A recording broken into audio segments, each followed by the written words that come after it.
Baik, langsung saja kita masuk ke acara yang ketiga, yaitu acara inti. Pemaparan keempat narasumber kita yang luar biasa dan tentunya expert di bidang keperawatan perioperatif. Tapi sebelumnya ya, saya akan membacakan CV dari moderator kita yang sangat luar biasa juga, yaitu Nurse Amnif Setiawan Eskop. Ya, beliau lahir di Bojonegoro 24 Desember 36 tahun yang lalu. Saat ini beliau bekerja sebagai penanggung jawab di instalasi bedah sentral Rumah Sakit Aisyah Bojonegoro. Beliau juga aktif ya di kepengurusan PW Hipkabi Jawa Timur. Saat ini beliau juga aktif mengajar, juga ada beberapa penelitian beliau yang sudah masuk ya di database Jurnal Ilmiah Nasional. Baik, mungkin langsung saja ya kita sapa beliau. Assalamualaikum, selamat pagi, Nurse Anif. Waalaikumsalam. Selamat pagi, Mas Pras. Hai, luar biasa. Kalau dari visual yang saya dapat itu kok cerah sekali ini. Habis olahraga Alhamdulillah. ini ya, Nurse Anif. Habis ikut lari 5 kilo, Mas Pras. Wow, Tadi luar biasa, Nurse dipercepat Anif. biar bisa kumpul sama teman-teman Hipkabi semuanya. Alhamdulillah. Belum batuk muncul Baik. nih, loh. Mas Anif, mungkin sedikit sambil kita evaluasi cek jaringan ya, sambil mempersiapkan juga. Nurse, Hmm, mungkin ini sebagai penanggung jawab di IPS Rumah Sakit Aisyah, nggih. betul, nggih. Ya, mungkin sedikit Nurse Anif bisa diceritakan ya, keluh kesahnya. Bagaimana Hmm. sih sebagai penanggung jawab di IPS Rumah Sakit Aisyah? Mungkin sedikit aja, Nurse Anif. Apa Oh sih ya, keluh? mungkin sama dengan teman-teman yang lainnya, kita setiap hari bersinggungan tidak hanya dengan sejawat perawat, tetapi juga dengan Bapak Ibu dokter, yang artinya kita juga harus bisa memanage bagaimana emosi, bagaimana waktu, dan sebagainya harus saling sinkron, sehingga suasana kerja juga akan lebih nyaman. Seperti itu, Mas Pras. Terkait Oh, materi baik. hari ini, saya rasa juga sangat penting karena setiap hari kita juga bersinggungan dengan bahaya dan sebagainya untuk keselamatan kerja kita bersama. Itu, Mas Pras, Baik. sedikit.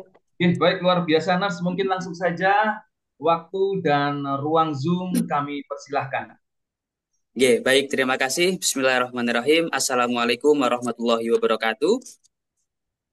Robi srohli Waalaikumsalam. sodri wa yassirli amri wahlul uqdatam min lisani yafqahu qauli. Alhamdulillah pada kesempatan pagi hari ini izinkan saya memperkenalkan diri, saya Anif Setiawan dari Rumah Sakit Aisyah Bojonegoro.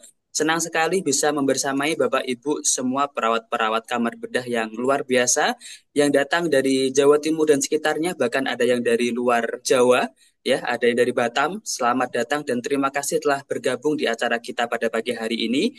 Bapak Ibu yang kami hormati, Hipkabi Jawa Timur dengan bangga menyajikan Perioperative Nurse Education Webinar Series 2 dengan tema Workplace Health and Safety.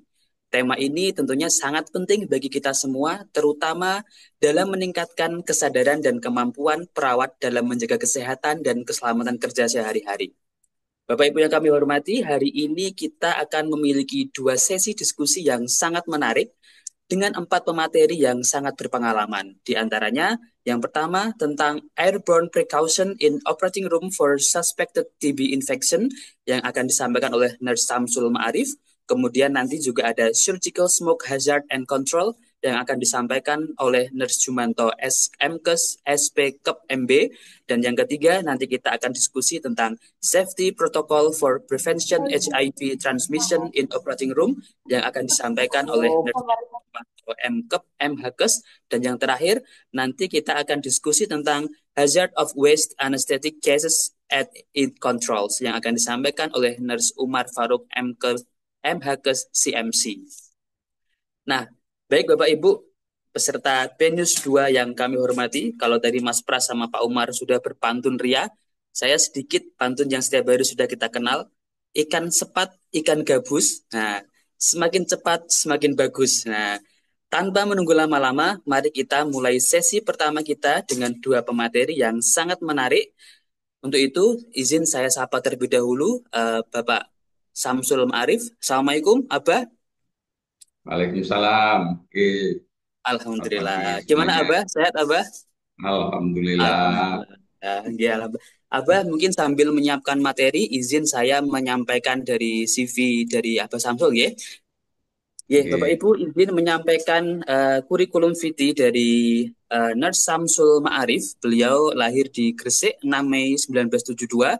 Alamat beliau di Jalan Sampurna 74 Malang. Riwayat pendidikan beliau terakhir adalah Magister Keperawatan di Universitas Brawijaya Malang, lulusan tahun 2020 dan riwayat pekerjaan beliau sekarang adalah Kasubag Sumber Daya Insani Rumah Sakit Aisyah Malang, kemudian Kabag Keperawatan RSI Aisyah Malang tahun 2023 sampai dengan 2026. Beliau juga sebagai dosen tamu pada Poltekkes Kemenkes Malang dan Fikes Unmuh Malang, dan kegiatan organisasi beliau saat ini adalah ketua dari PW Hipkabi Jawa Timur. Baik, Abah Samsul, apakah sudah siap untuk materinya? Oke, Mas Anif. Oke, mohon izin Abah, nanti materi bisa dibawakan selama kurang lebih 30 menit. Untuk itu, waktu dan layar kami persilahkan. Oke, matur nuwun Mas Anif dan teman-teman semua. Eh, Assalamualaikum warahmatullahi wabarakatuh. Waalaikumsalam. Waalaikumsalam warahmatullahi wabarakatuh. Luar biasa, selamat bergabung teman-teman semua di ruang Zoom pada kali ini. Hari ini kita ketemu di dalam perioperatif Nursing Education Webinar Series yang kedua. Alhamdulillah, teman-teman bisa join di ruang Zoom kali ini. Dan seperti disampaikan MC dan moderator, hari ini kita membahas tentang workplace and health and safety, ya. Jadi sebuah materi yang jarang-jarang memang kita bahas karena kita lebih banyak membahas tentang keselamatan pasien, dan jarang sekali kita membahas terkait dengan workplace health and safety.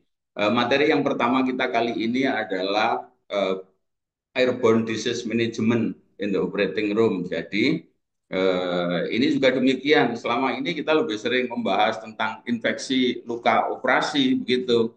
Jarang sekali kita juga membahas infeksi-infeksi airborne. Dan ini penting. Kenapa demikian? Infeksi airborne ini kalau tidak dilakukan pengelolaan dengan bagus, kalau manajemennya tidak dilakukan dengan baik, maka dampaknya bukan hanya kepada pasien yang lain, tetapi terhadap petugas juga. Jadi ini membuat kita mesti hati-hati, mesti waspada, supaya keselamatan dan kesehatan kerja kita di kamar operasi juga menjadi lebih bagus begitu.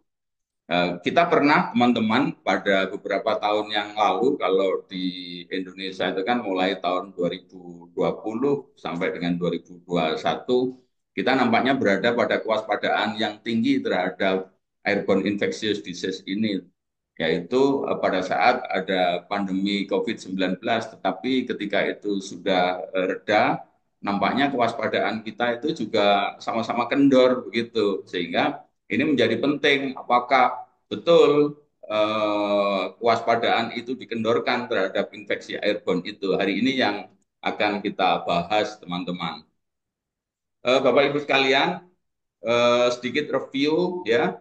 Airborne disease adalah penyakit infeksi yang ditransmisikan melalui sebuah partikel kecil yang tersuspend di udara begitu. Dan ketika partikel infeksius yang tersuspend di udara itu kemudian terhirup oleh individu-individu yang rentan, yang imunitasnya lagi tidak bagus, maka kemudian individu itu berisiko untuk mendapatkan penularan dari infeksi airborne yang sudah mengkontaminasi udara itu. Oleh karena itu tentu dibutuhkan sebuah kewaspadaan yang namanya airborne precaution agar risiko itu bisa jauh dikurangi begitu. Nah, teman-teman sekalian, Bapak Ibu semua, sebenarnya airborne disease itu ada beberapa, tetapi pada kesempatan kali ini coba kita lebih fokus kepada tuberkulosis, ya, penyakit TBC, ya. Sekali lagi, kalau yang terjadi di tahun 2020 dan 2021 itu adalah COVID-19 dan hari ini sudah reda, maka kita kembali mewaspadai penyakit airborne yang lain yaitu tuberkulosis. Ini adalah data Bapak Ibu sekalian. Eh, Coba kita lihat sama-sama data ini ya.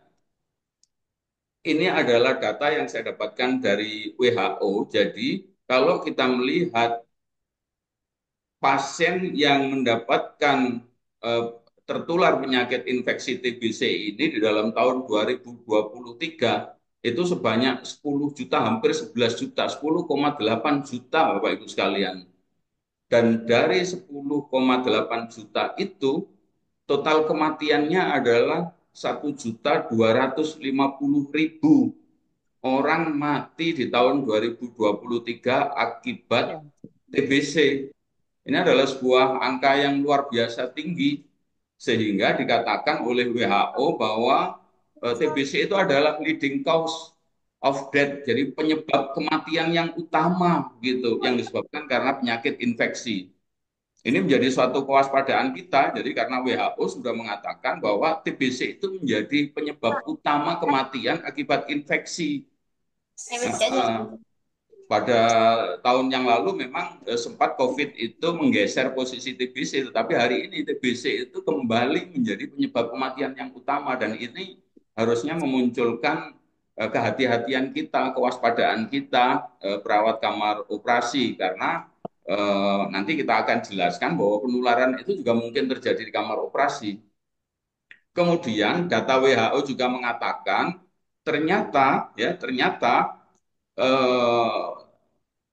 antimikrobial resisten, jadi resistensi terhadap obat-obat TBC itu juga menjadi penyebab kematian yang utama dibanding dengan resistensi obat-obat yang lain. Jadi pasien-pasien TBC itu bukan hanya yang tidak diobati yang bisa meninggal, tetapi mereka-mereka yang mendapatkan pengobatan pun itu ternyata juga banyak yang meninggal karena mereka mengalami resistensi. Jadi obat anti TB-nya itu sudah tidak mempan, sudah resisten begitu.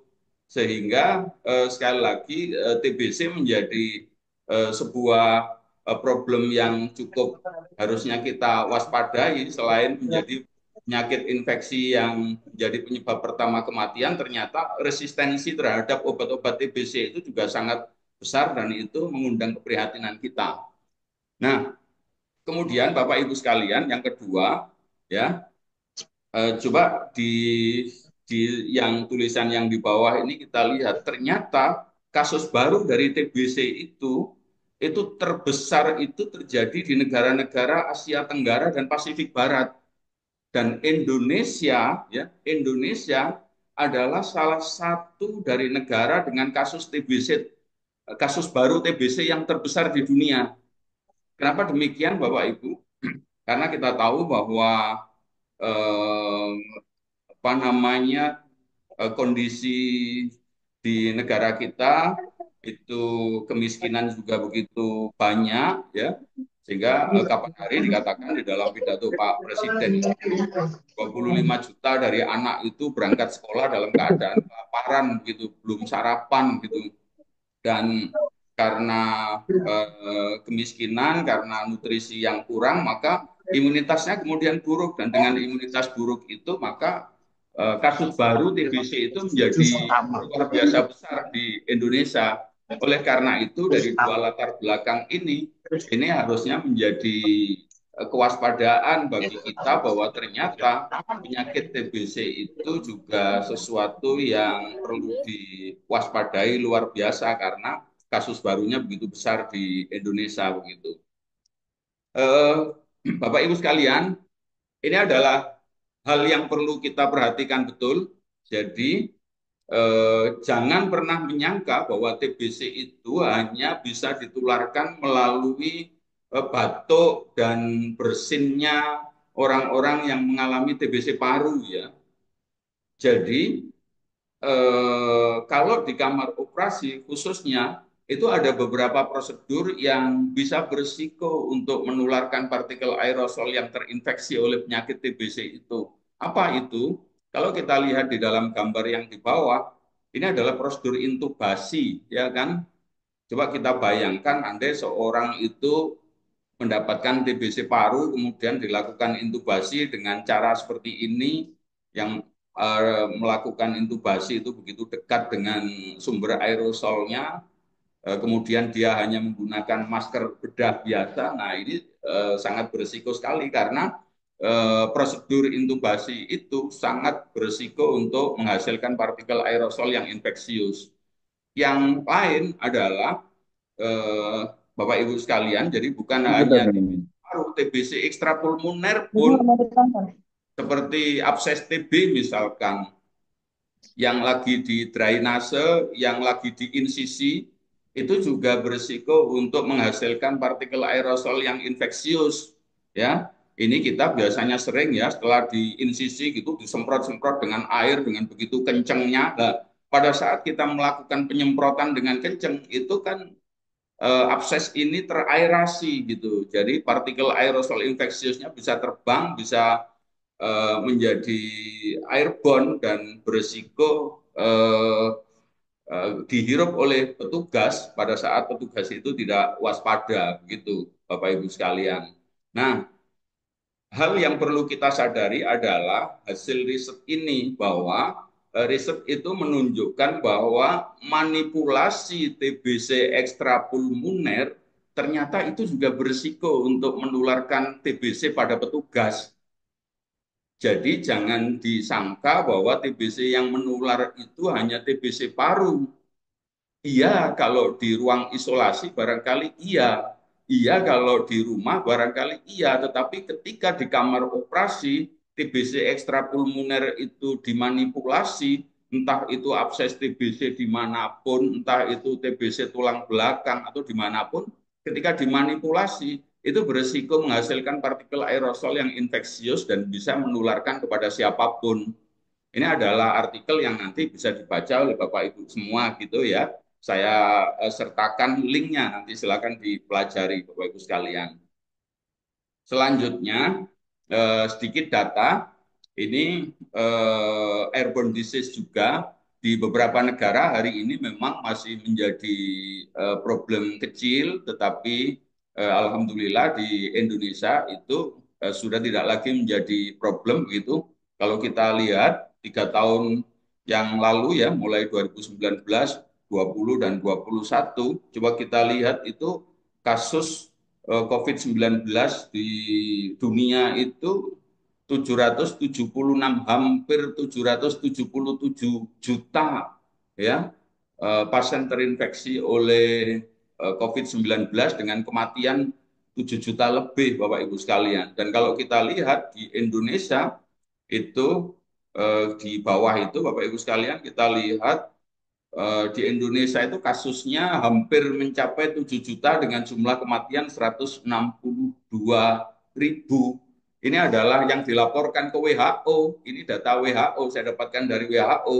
Nah, Mendaho yang tidak dilaporkan ke WHO, saya yakin yang meninggal di kampung-kampung yang disembunyikan pasti jauh lebih besar dari ini, karena ini adalah fenomena gunung es gitu. Dan seperti yang saya sampaikan tadi, kalau kita lihat juga ada spot WHO, alhamdulillah eh, ini coba kita lihat update data di November 2024, 10 November, itu kasus positif di seluruh dunia sudah sangat berkurang. Jadi ketika dilakukan sampel terhadap 52.000 sampel, itu yang positif hanya 6.000 saja, atau ya sekitar berapa persen, itu sekitar 10-an persen begitu ya. Tetapi virulensi dari virus SARS-CoV-2 pun tidak begitu virulen, tidak seperti awal-awal terjadinya, sehingga kasus airborne yang disebabkan karena COVID-19 ini rasanya bisa kita bilang sudah selesai. Tetapi Bapak Ibu sekalian, meskipun kasus COVID-19 ini sudah selesai, kita tidak harus kendor kewaspadaan kita terhadap infeksi yang ditularkan melalui airborne. Karena tadi dikatakan bahwa TBC hari ini justru menjadi ancaman serius karena dia menjadi leading cause of death. Dia menjadi penyebab kematian utama akibat infeksi begitu. Jadi dari keseluruhan penyakit infeksi yang menyebabkan kematian terbesar itu adalah infeksi karena TBC. Itu Bapak Ibu sekalian. Sehingga ini pentingnya materi ini bahwa kita harus melakukan pengelolaan atau manajemen airborne infectious disease di kamar operasi atau lebih luas lagi pada masa perioperatif begitu Bapak Ibu sekalian. Nah, sekarang yang terpenting adalah ini, lantas apa yang kita lakukan pada masa perioperatif itu supaya risiko penularan airborne ini jauh bisa kita minimalisir, bisa dikurangi.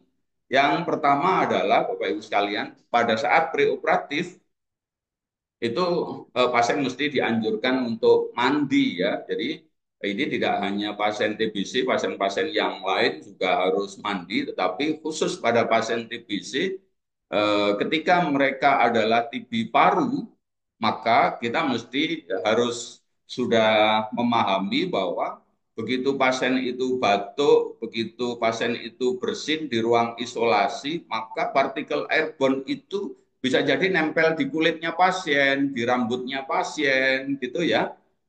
Dan kalau itu tidak dimandikan, tidak disuruh mandi, maka partikel-partikel infeksius yang ada di kulit pasien maupun di rambut pasien itu bisa terbawa keluar ruang isolasi dan akan berisiko menyebar pada saat mereka ditransport menuju kamar operasi. Begitu Bapak Ibu sekalian. Termasuk di dalamnya adalah yang kedua itu pasien mesti diganti dengan baju kamar operasi begitu sehingga pada saat dilakukan transfer ke kamar operasi, partikel airborne itu tidak terbang, tidak menyebar yang berasal baik itu dari kulit maupun dari bajunya pasien.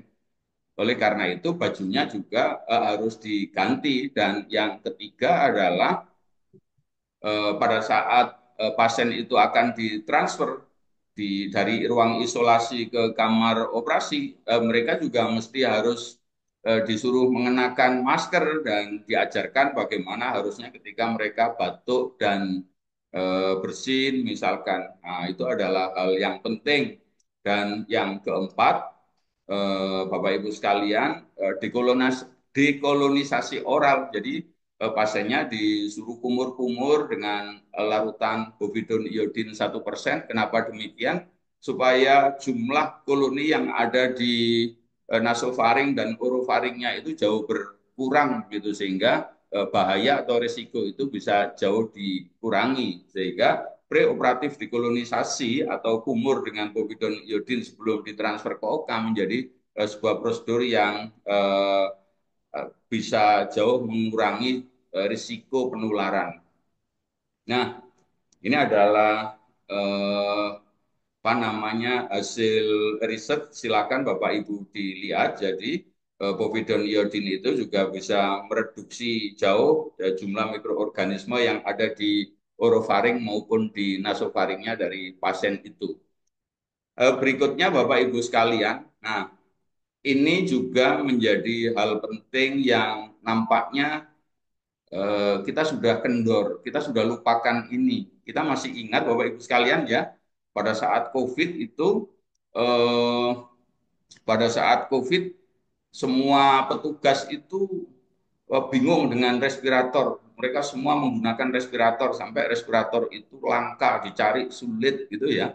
Tetapi ketika COVID-nya sudah selesai, kita jarang sekali melihat perawat-perawat kamar operasi yang menggunakan respirator pada saat operasi, bahkan pada saat menangani pasien-pasien dengan kasus TBC, baik itu TBC pulmoner maupun TBC ekstrapulmoner. Maka sesungguhnya di dalam prosedur ini, ya ketika tim itu ikut menangani pasien-pasien TBC, apakah itu TBC pulmoner maupun ekstrapulmoner, maka petugas yang ikut di dalam tim yang kontak dengan pasien itu mesti menggunakan masker respirator. Tidak cukup hanya dengan menggunakan masker bedah saja, Bapak Ibu sekalian. Ini yang mesti disadari. Kadang-kadang kita perawat kamar bedah itu apa namanya, karena dampak untuk terinfeksi TBC itu tidak langsung, maka kadang-kadang kita tuh abai begitu. Beda halnya dengan ketika dulu COVID-19, orang bingung cari respirator karena kalau kontak dengan pasien COVID itu hari ini, barangkali 2 hari kemudian petugas itu sudah ikut panas dan tertular COVID. Masalahnya adalah ketika kita perawat kamar operasi itu abai di dalam menggunakan APD, khususnya masker respirator, pada saat menangani pasien TBC, itu dampaknya tidak terjadi besok atau minggu depan atau bulan depan atau tahun depan. Bisa saja orang yang kontak dengan airborne infectious disease, apa namanya, menghirup partikel TBC hari ini, itu kemudian sakitnya baru 2 tahun lagi, itu mungkin karena kuman Mycobacterium tuberculosis ketika masuk ke dalam tubuh manusia dan pada saat itu kondisi imunitasnya bagus, kuman itu bisa berada pada kondisi dorman, dia tidur, baru dia akan bisa menjadi aktif dan kemudian membuat individu itu mengalami TBC aktif setelah kondisi tubuhnya turun.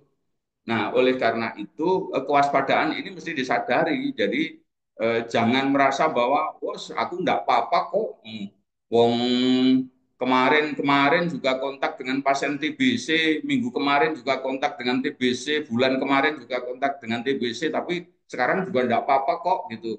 Jangan begitu, jangan teledor gitu, karena pada saat kondisi imunitas kita tidak bagus, kondisi imunitas itu turun, maka Mycobacterium tuberculosis yang lagi dorman berada di dalam tubuh kita itu bisa menjadi aktif lagi dan membuat individu itu mendapatkan infeksi TBC begitu. Oleh karena itu eh, menggunakan respirator mask atau masker respirator menjadi prosedur yang sangat penting begitu.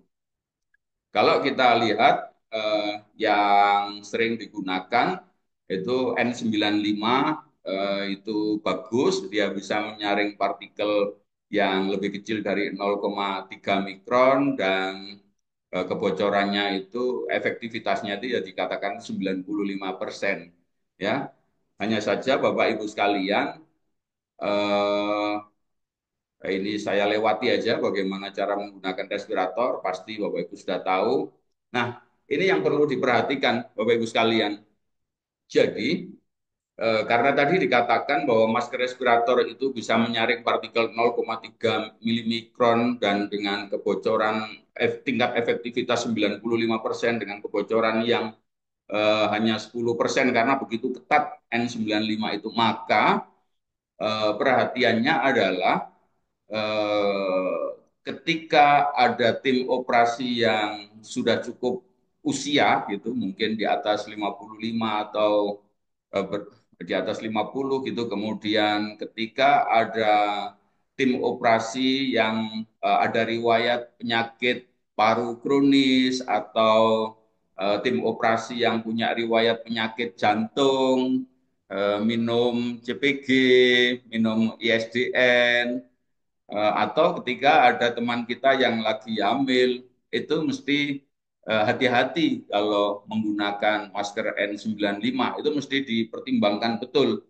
Oleh karena itu pada kasus TBC, ketika ada tim operasi yang sudah berusia, yang ada riwayat eh, penyakit jantung, stroke, atau yang lagi hamil, itu sebaiknya tidak dilibatkan di dalam pembedahan pasien TBC. Apakah itu TB pulmoner maupun TB ekstrapulmoner. Kenapa demikian? Karena pada saat dia menjadi tim operasi, dia harus menggunakan respirator mask. Dia harus menggunakan masker respirator. Sementara itu berisiko gitu. Jadi pada sisi lain, kalau dia dilibatkan untuk pembedahan pasien TBC, itu dia harus menggunakan masker respirator, tetapi di lain sisi penggunaan masker respirator pada pasien, pada orang-orang seperti ini itu sangat berisiko, sehingga dianjurkan ketika ada pasien TBC ya yang sudah senior, yang ada riwayat penyakit jantung dan stroke, yang hamil, sebaiknya tidak dilibatkan di dalam tim operasi dengan kasus TBC. Jadi mending dicari tim yang lain begitu, Bapak Ibu semua. Berikutnya adalah pada masa intraoperasi, ya. Yang pertama, mesti jumlah personil itu perlu kita batasi sehingga tidak perlu banyak yang kontak dengan risiko itu. Ini tentu tujuannya adalah untuk meminimalisir risiko infeksi. Yang kedua, kita mesti apa namanya meminimalisir ya, untuk membuka pintu untuk keluar masuk petugas itu juga mesti diminimalisir. Kenapa demikian? Ya supaya eh, kuman yang ada di udara itu tidak berisiko dibawa keluar oleh petugas yang keluar masuk kamar operasi itu. Dan yang ketiga adalah kamar operasi itu mesti dirubah dari tekanan positif menjadi tekanan negatif. Ini adalah hal yang terpenting, Bapak Ibu sekalian.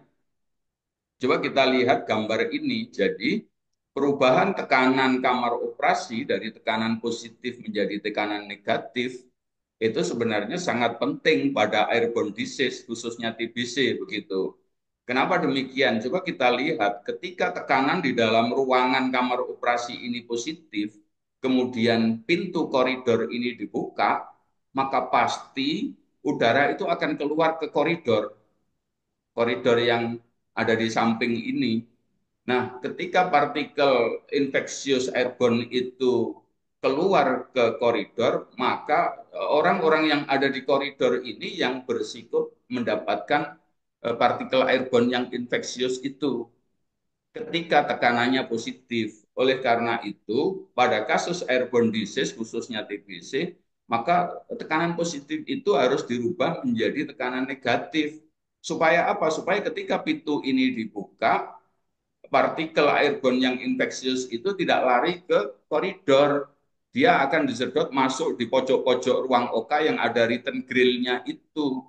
Sehingga tidak berisiko untuk mendapatkan penyakit infeksi. Tetapi Bapak Ibu sekalian, yang perlu disadari adalah bagaimanapun tetap membuka dan menutup pintu itu harus diminimalisir. Kenapa demikian? Karena dengan tekanan negatif itu berisiko udara dari koridor itu masuk ke dalam OK gitu, dan itu juga membuat risiko bagi pasien yang sedang dioperasi. Jadi ini adalah agak dilematis sebenarnya Bapak Ibu sekalian.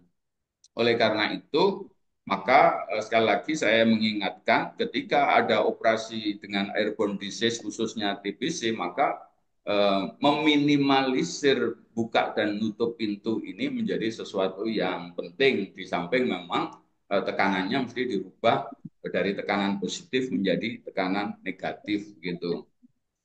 Sedikit kita review, jadi tekanan negatif itu digunakan sebagai ruang untuk perawatan pasien-pasien infeksi airborne seperti ruang isolasi, beda dengan tekanan positif seperti di OK, itu adalah ruang protektif ya.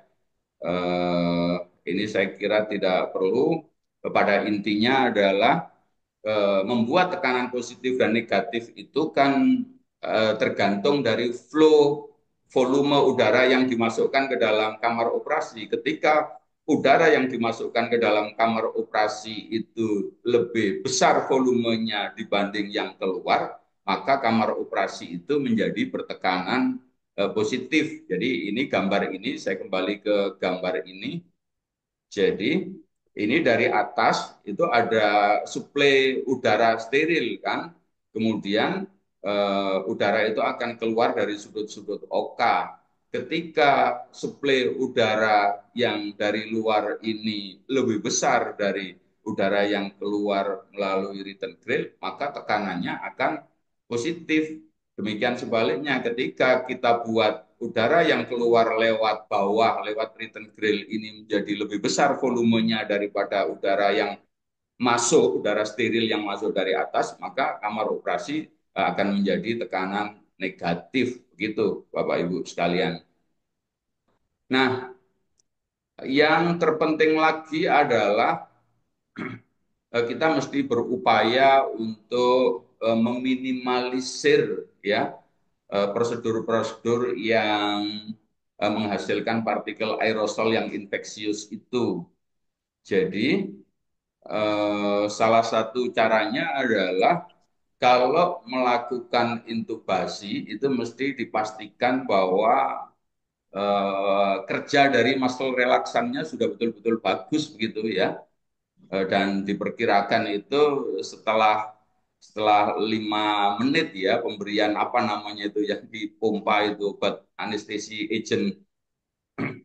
Jadi setelah relax, karena kan kita kadang-kadang melihat ya kalau tergesa-gesa itu sudah langsung diintubasi itu kan pasiennya apa itu batuk-batuk atau kejel-kejel gitu ya. Pada saat dia batuk-batuk, nah itu sangat berisiko mengeluarkan partikel aerosol yang infeksius begitu. Yang kedua, mesti harus dipasang filter ya antara ETT itu dengan ke breathing circuit ke mesin anestesi ya supaya apa namanya tidak mengkontaminasi ke mesin anestesi dan yang tidak kalah pentingnya juga kita mesti menggunakan use closed endotracheal suction system. Jadi ada ETT yang closed system gitu ya. Ada ETT yang closed system. Jadi pada saat melakukan suctioning, pada saat menghisap lendir di dalam ETT itu tidak perlu dibuka-buka sehingga tinggal otomatis disedot saja. Jadi tidak perlu dibuka-buka gambar dari endotracheal yang closed system itu tinggal disedot saja, tidak perlu dibuka kemudian disedot ditutup dikesambungkan lagi, itu akan sangat mengurangi apa namanya resiko apa keluarnya partikel aerosol yang infeksius begitu Bapak Ibu sekalian. Demikian juga tadi saya katakan seperti di depan ya. Jadi di depan tadi pada kasus TB-TB ekstrapulmoner ya pada saat abses TB atau spondilitis TB ketika melakukan debridemen itu kalau nyemprot itu kan teman-teman kadang-kadang semangat banget itu kalau abses TB itu disemprot buanterne begitu. Nah, itu juga beresiko. Nah, kita mesti berhitung lagi, Bapak Ibu sekalian. Jadi ya seperlunya begitu supaya tidak menghasilkan partikel aerosol yang infeksius, khususnya TBC ini. Izin Pak Samsul, Berikutnya, waktu tinggal 10 menit Pak Samsul. oh, nggih, siap, nggih, nggih. Mudah-mudahan tidak sampai kok, insya Allah ya. Kemudian penggunaan suction system ya. Jadi memang sebaiknya ya kita menggunakan central suction system ya. Jadi kita tidak menggunakan suction yang seperti ini karena ketika abses TB kemudian disemprot-semprot kemudian disaksen menuju suction yang konvensional begini itu udaranya itu kembali akan ya mengkontaminasi ruangan gitu.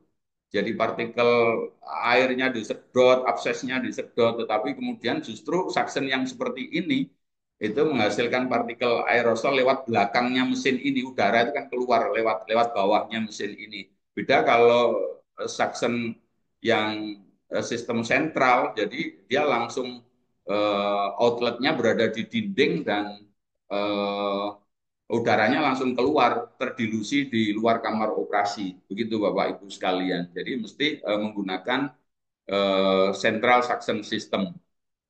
Berikutnya adalah pos operasi. Ingat bahwa ketika operasi itu sudah selesai maka tetap apa namanya pintu kamar operasi itu mesti dipertahankan tertutup, Bapak Ibu sekalian. Jadi jangan langsung dibuka begitu, kemudian biarkan kamar operasi itu bertekanan negatif dulu.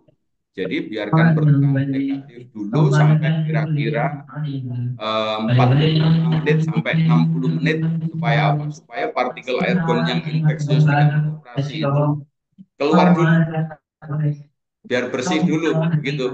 Jadi partikel airborne-nya biar keluar dulu sekitar 45 sampai 60 menit, dan sesudah itu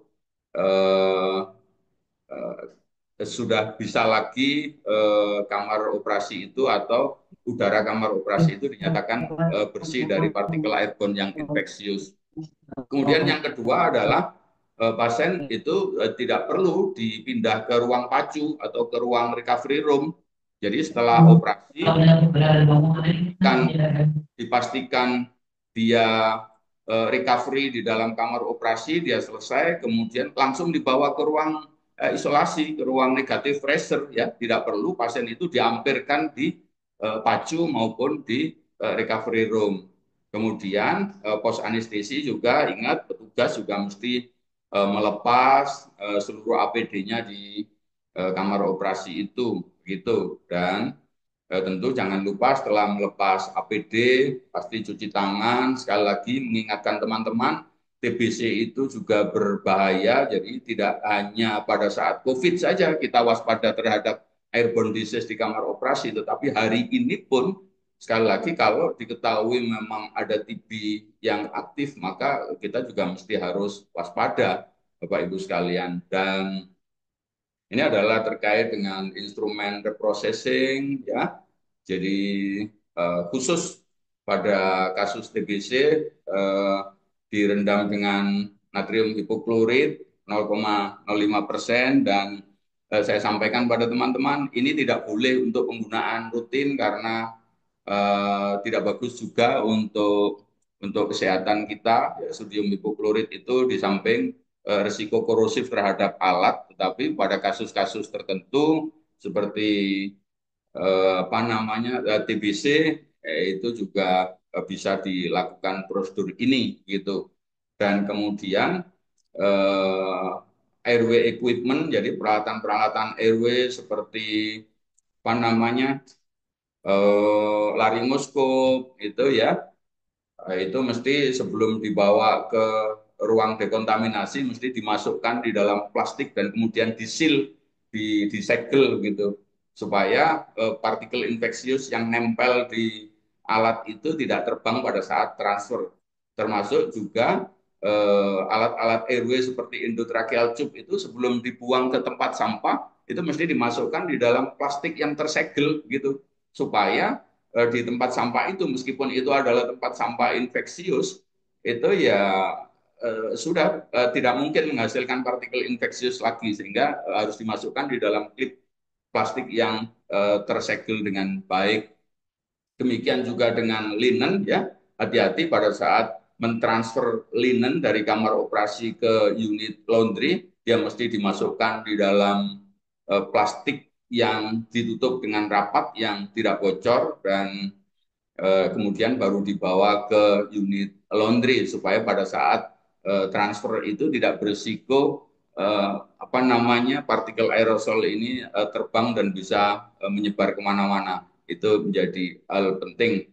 Berikutnya adalah pembersihan lingkungan. Jadi kita bisa menggunakan sodium hipoklorit juga bagus.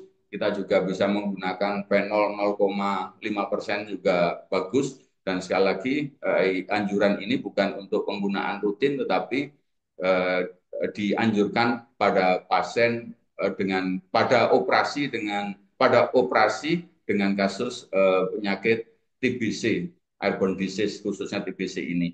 Itu Bapak Ibu sekalian, waktunya sudah cukup. Saya kembalikan kepada Pak Anif, moderator. Matur nuwun Bapak Ibu sekalian. Monggo. Terima kasih Abah Samsul. Masya Allah, materinya sangat menarik. Tadi sudah disampaikan mulai dari pre, intra, dan post terkait bagaimana kita menghandle pasien-pasien dengan TBC. Nah, saya yakin sekali Bapak Ibu peserta webinar ini sudah mengantongi beberapa pertanyaan. Untuk itu di-keep terlebih dahulu. Kita akan lanjut dulu di materi kedua. Setelah itu nanti akan kita buka sesi tanya jawab untuk sesi yang pertama. Dengan dedikasi kasih dan hati yang murni, HIPKB terdepan.